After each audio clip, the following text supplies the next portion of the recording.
5 اکتوبر کو یوم اساتذہ تھا پینسرا فیصل آباد سے آگے بہت سارے سکولز کے اساتذہ تھے، تو میں اساتذہ کو کہہ رہا تھا کہ آپ اگر ان بچوں کو صرف لا الہ الا اللہ پڑھا دیں، صرف چھوڑ دیں ساری کتابیں، چھوڑ دیں سارا سلیبس، آپ اس قوم کے بچوں کو صرف لا الہ الا اللہ پڑھا دیں، میں کہتا ہوں یہ بم بن جائے گی قوم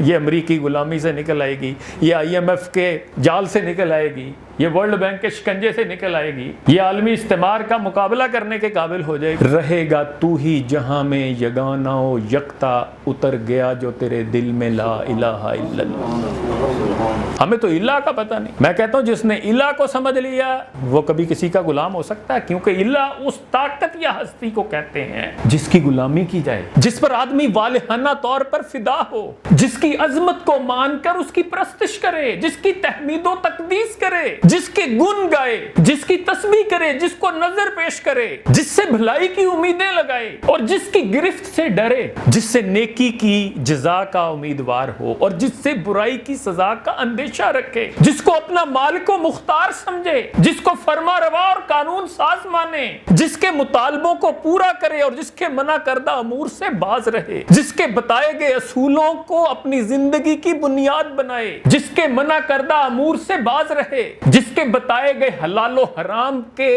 اصولوں کو مانے، تعلیمات کو مانے، جس کے پسندیدہ لوگوں کا احترام کرے، جس کے مخالفوں کی مخالفت کرے، جس کو اپنے لیے سرچشمہ ہدایت مانے، جس کی مرضی کے مطابق نظام زندگی کو قائم کرے۔ آپ مجھے بتائیں جس نے لا الہ الا اللہ کہہ دیا وہ امریکہ کی غلامی کر سکتا ہے؟ جس نے لا الہ کہہ دیا وہ ورلڈ بینک اور IMF سے ڈکٹیشن لے گا، وہ پینٹاگون سے ڈرے گا، اس کی غلامی کرے گا، وہ چین کے آگے ہاتھ باندھ کے کھڑا ہوگا، وہ سعودی عرب سے بھیک مانگے گا۔ اقبال نے کھول کے بتا دیا کہ تمہارا یہ حال اس لیے ہے کہ ہاتھ بے زور ہیں، الحاد سے دل خوگر ہیں، امتی باعث رسوائی پیغمبر ہیں۔ اللہ اکبر، شرم آنی چاہیے ہمیں، ہم خود کو عاشق رسول کہتے ہیں، ہم دعوے کرتے ہیں کہ ہم اللہ کے رسول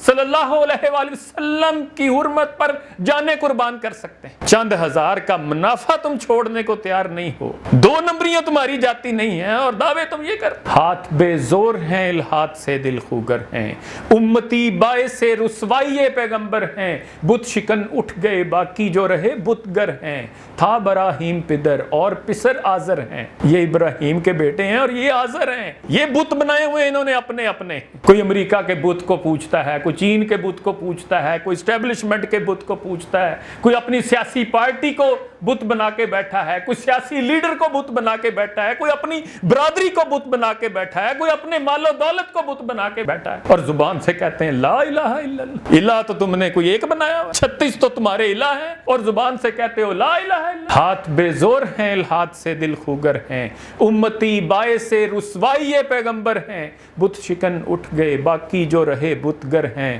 تھا ابراہیم پدر اور پسر آزر ہیں، بادا آشام نئے، بادا نیا، خم بھی نئے، حرم کعبہ نیا، بت بھی نئے، تم بھی نئے، جن کو آتا نہیں دنیا میں کوئی فن تم ہو۔ یہ تسخیر کائنات کا حکم کس کو دیا گیا تھا؟ یہ چینیوں کو دیا تھا، فرانسیسیوں کو دیا تھا، جرمنوں کو دیا تھا۔ قرآن کی کم از کم 750 آیات غور و فکر اور تسخیر کائنات سے متعلق، جو قرآن کا تقریباً 8واں حصہ بنتا ہے۔ جن کو آتا نہیں دنیا میں کوئی فن تم ہو، نہیں جس قوم کو پروائے نشیمن تم ہو، بجلیاں جس میں ہو آسودہ وہ خرمن تم ہو، بیچ کھاتے ہیں جو اسلاف کے مدفن تم ہو نکو نام جو قبروں کی تجارت کر کے، کیا نہ بیچو گے جو مل جائیں صنم پتھر۔ منفعت ایک ہے اس قوم کی، نقصان بھی ایک ہی سب کا نبی، دین بھی ایمان بھی ایک، حرم پاک بھی، اللہ بھی، قرآن بھی ایک۔ کچھ بڑی بات تھی ہوتے جو مسلمان بھی ایک، دوسرے مسلک کی مسجد میں جانا تمہیں گوارا نہیں۔ منفعت ایک ہے اس قوم کی، نقصان بھی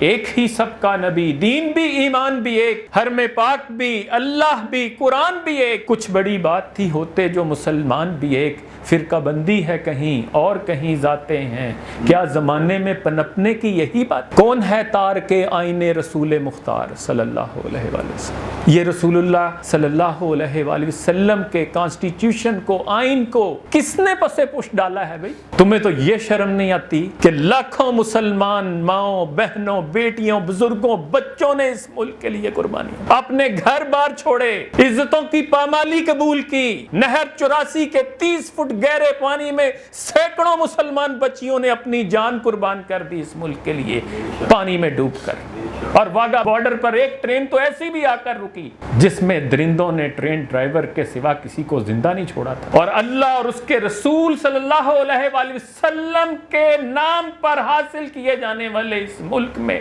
بیٹھ کر اب تم لوگوں کو دھوکہ دیتے ہو, ٹرانسجینڈر بل پاس کرتے ہو. کون ہے تار کے آئین رسول مختار؟ مصلحت وقت کی ہے کس کے عمل کا معیار؟ کس کی آنکھوں میں سمایا ہے شعار اغیار؟ ہو گئی کس کی نگاہ طرز سلف سے بیزار؟ قلب میں سوز نہیں, روح میں احساس نہیں, کچھ بھی پیغام محمد کا تمہیں پاس نہیں. شور ہے ہو گئے دنیا سے مسلمان عبود, ہم یہ کہتے ہیں کہ تھے بھی کئی مسلم موجود. وضع میں تم ہو نصارہ تو تمدن میں حنود, یہ مسلمان ہیں جنہیں دیکھ کے شرمائے یہود. یوں تو سید بھی ہو, مرزا بھی ہو, افغان بھی ہو, تم سبھی کچھ ہو, بتاؤ تو مسلمان بھی. ہر کوئی مست مئے ذوق تانا ثانی, کام کر کے ہم راضی نہیں ہیں. یہ میرے دوست فاروق صاحب بیٹھے ہیں فیکٹری ان کی, کہتے جی جو ملازم کاریگر ڈھونڈیں وہ کہتا ہے بس کام نہ کرنا پڑے, پیسے دے دیں مجھے, تنخواہ مل جائے مجھے. سرکاری انسٹیٹیوٹ حضہ انسٹیٹیوٹ ان کے ایم ڈی سے پچھلے دنوں میں ملا میں, وہ کہتے جی ہم 1 لاکھ روپے کا کورس کرا رہے ہیں